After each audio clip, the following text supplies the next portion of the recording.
होके बोल रहा हूँ, राष्ट्रवादी मुसलमान एकजुट होइए। अगर एकजुट नहीं होइएगा तो हिंदू बचेगा नहीं। ये पूरा बंगाल बांग्लादेश बन जाएगा। आपको ऐसा लगता है? हम जब राष्ट्रवादी मुसलमान भाई साथ में हैं तो आप लोगों को क्या दिक्कत है? आप एक साथ होइए, एकजुट होइए। एकजुट होके ये जो डैन मुख्यमंत्री है इसको हटाइए। हिंदू विरोधी सरकार है, हिंदू के विरोध में मारती है, हिंदू को आस्ते से खत्म कर रही है। आप जाइए कहाँ?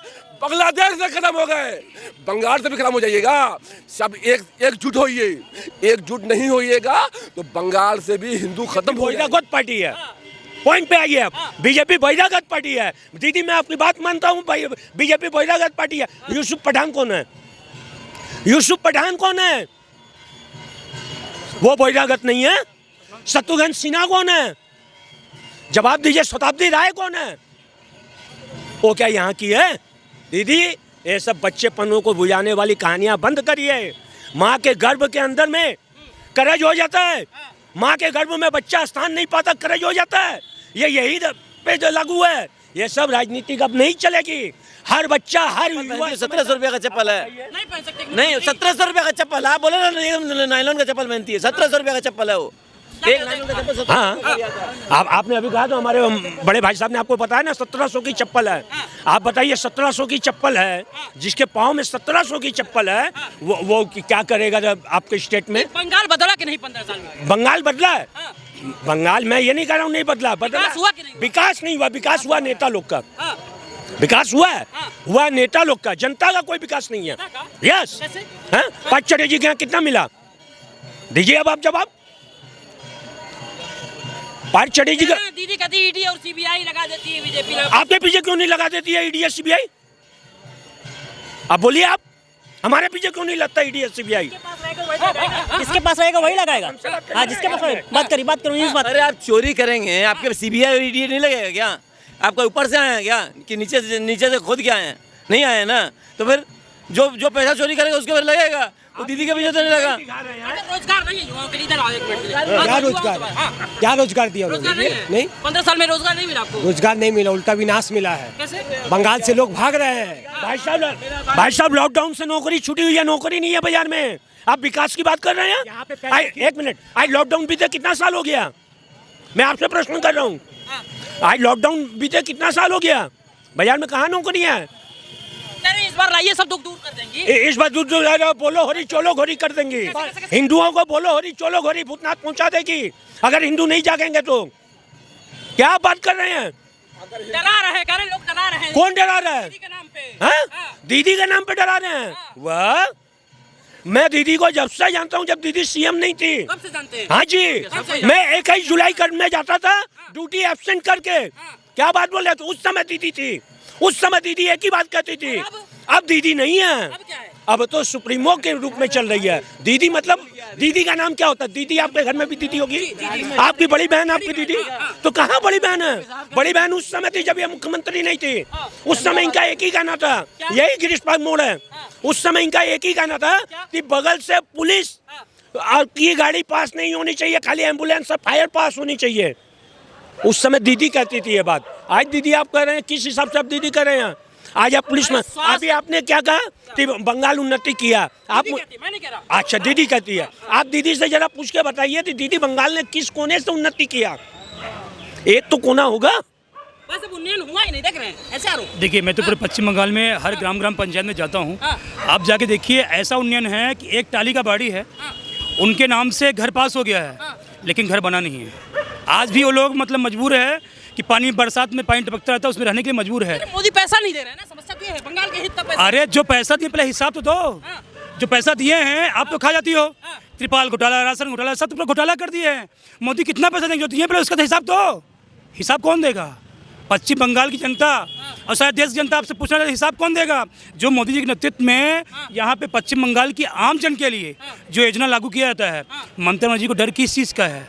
पश्चिम बंगाल में उसको लागू क्यों नहीं करती? आज उनको डर क्या है, भय क्या है? आज प्रधानमंत्री की योजना के पश्चिम बंगाल देश से अलग है। आज प्रधानमंत्री शायद देश के हैं और शायद देश की कोई योजना लाते हैं कि पश्चिम बंगाल में उसको बैन क्यों किया जाता है। आज आयुष्मान भारत, आयुष्मान भारत प्रधानमंत्री मोदी जी के स्वास्थ्य कार्ड उन्होंने नहीं दिया। ये तो कॉपी है। ममता बनर्जी कॉपी पेस्ट करने में माहिर हैं। आज प्रधानमंत्री मोदी के नेतृत्व में स्वच्छ भारत अभियान का इतना बड़ा देशव्यापी आयोजन किया गया, लेकिन ममता बनर्जी ने पश्चिम बंगाल में उसको कॉपी पेस्ट करके निर्मल बांग्ला का नाम दिया, लेकिन पश्चिम बंगाल में उसको यहाँ लागू नहीं होने दिया। आज पश्चिम बंगाल की धरा पे मोदी के नेतृत्व में आयुष्मान भारत का कार्ड आम राहगीरों के लिए, आम जनमानस के लिए लागू किया गया कि 5 लाख तक का दवाई का कार्ड मोदी जी के नेतृत्व में केंद्र की नरेंद्र मोदी की सरकार देगी, लेकिन पश्चिम बंगाल की सरकार ने उसको नाम बदल के स्वास्थ्य साथी कर दिया। ये कॉपी पेस्ट करने में माहिर हो गई है पश्चिम बंगाल की। लेकिन मुद्दा क्या लग रहा है? मुद्दा क्या लग रहा है? चुनावी मुद्दा क्या लग रहा है? चुनावी मुद्दा यहाँ की पश्चिम बंगाल की चुनावी मुद्दा महिलाओं की सम्मान की मुद्दा है। पश्चिम बंगाल की मुद्दा बंगाल की संस्कृति बचाने का मुद्दा है। आप देखिए पश्चिम बंगाल की मुद्दा यहाँ की महिलाओं के साथ जो बलात्कार हो रहा है उसका मुद्दा है। पश्चिम बंगाल का मुद्दा बंगाल के युवाओं की रोजगार का मुद्दा है। पश्चिम बंगाल की मुद्दा महापुरुषों की जो जन्मभूमि है उसको जो कलंकित करी ममता बनर्जी अपने गंदी राजनीति से, उसको स्वच्छ करने का मुद्दा है। आप देखिए पश्चिम बंगाल की जन्मभूमि से, पश्चिम बंगाल की माँ की कोख से हमारे ऐसे ऐसे महापुरुषों ने जन्म दिया है जो पश्चिम बंगाल नहीं सारे देश को गौरवान्वित काम किया है। यही तो वो कह रहे हैं कि यही तो वो कह रही हैं। उसी तरह पश्चिम बंगाल की महिला मुख्यमंत्री अपने गंदे और घृणित काम से पश्चिम बंगाल की संस्कृति को और पश्चिम बंगाल के महापुरुषों जन्मभूमि को शर्मसार करने का काम किया है। आप देखिए ये स्वामी विवेकानंद जी की धरती है, ये सुभाष चंद्र बोस की धरती है, जिन्होंने अपने आंदोलन के माध्यम से, अभी 23 तारीख उनका जयंती किया, जिन्होंने अपने आंदोलन के माध्यम से भारत नहीं पूरे विश्व में आज भी उनके आत्मा, उनकी साहस, उसमें जज्बा को लोग सलाम करते हैं। और वही एक मुख्यमंत्री महिला जिन्होंने पश्चिम बंगाल ने पूरे देश को शर्मसार करने का काम किया। बताइए ना, वो तो ये कह रही है ना कि यहाँ के अस्मिता को बचाएगा कौन? जो बाहर से आने वाले लोग हैं वो बचाएंगे। देखिए यहाँ के अस्मिता को देखिए, भारतीय जनता पार्टी कोई बाहरी पार्टी नहीं है। भारतीय जनता पार्टी का जन्मदाता पश्चिम बंगाल की माँ के कोख से पैदा हुए डॉक्टर श्यामा प्रसाद मुखर्जी जी हैं। उनको क्यों लगता है बाहरी हैं? आज अगर ममता बनर्जी बाहरी नहीं है तो डॉक्टर श्यामा प्रसाद मुखर्जी बाहरी कैसे हो सकते हैं? ये पश्चिम बंगाल की जनता उनको बताएगा 2026 के चुनाव में। आज भारतीय जनता पार्टी हम लोग राजनीति करते हैं, लेकिन भारतीय जनता पार्टी का जन्म पश्चिम बंगाल की पावन धरा से हुआ है। आज हम लोग जो हमारे जो रचयिता हैं, हमारे पार्टी के जो संविधान जनसंघ बनाने वाले हैं डॉक्टर श्यामा प्रसाद मुखर्जी, वो बाहरी कैसे हो सकते हैं? आज हम हिंदी बोलते हैं तो बाहरी हो गए हैं, हम हिंदी बोलते बाहरी हो गए हैं। यही सवाल मैं आपसे पूछना चाहता हूँ। अब हिंदी बोलते बाहरी हो गए। हाँ, यही सवाल मैं आपसे पूछना चाहता हूँ कि क्या वजह रही कि इतने शासन काल तक कांग्रेस रही, फिर सीपीएम रही, फिर ये रही, लेकिन बाकी पार्टियों को मौका नहीं मिला और वो ये कह रही है ये बाहरी है, बंगाल की अस्मिता को कहाँ बचा पाएगी? ये ममता बनर्जी जो बोल रही है ये सब झूठ बोलते हुए आ रही है। ये ड्रामाबाज नौटंकीबाज है, ये नौटंकीबाज सरकार है। यहाँ का राष्ट्रवादी भाई, हिंदू भाई ये सोच लिया है विकास कर सकते हैं तो मोदी जी, भारतीय जनता पार्टी वही कर सकता है विकास। कह रहे हैं विश्वास ही नहीं है, वो हिंदू मुसलमान करते हैं। ये गलत बोल रही है। मुसलमानों को वोट बैंक पा गई है, vote bank. Bharatiya Janata party ही विकास कर पाएगा, उन्हीं पर भरोसा है। इन पे भरोसा खत्म हो गया है, विश्वास खत्म हो गया है। बंगाल में खेला होगा, दीदी क्या नहीं चल पाएगा? अरे खेला यही हो करवा रही है कि मंदिर को तोड़वा रही है, कभी काली माँ को तोड़वा रही है। अगर कोई इंशाल्लाह का जय श्री राम बोल रहा है उसको मारो। ये तो पूरा ये बंगाल में क्या हो रहा है? क्या हो रहा है? ये क्या करवा के रखी हुई है बंगाल के अंदर में? यहाँ का हिंदू भाई सुरक्षित नहीं है।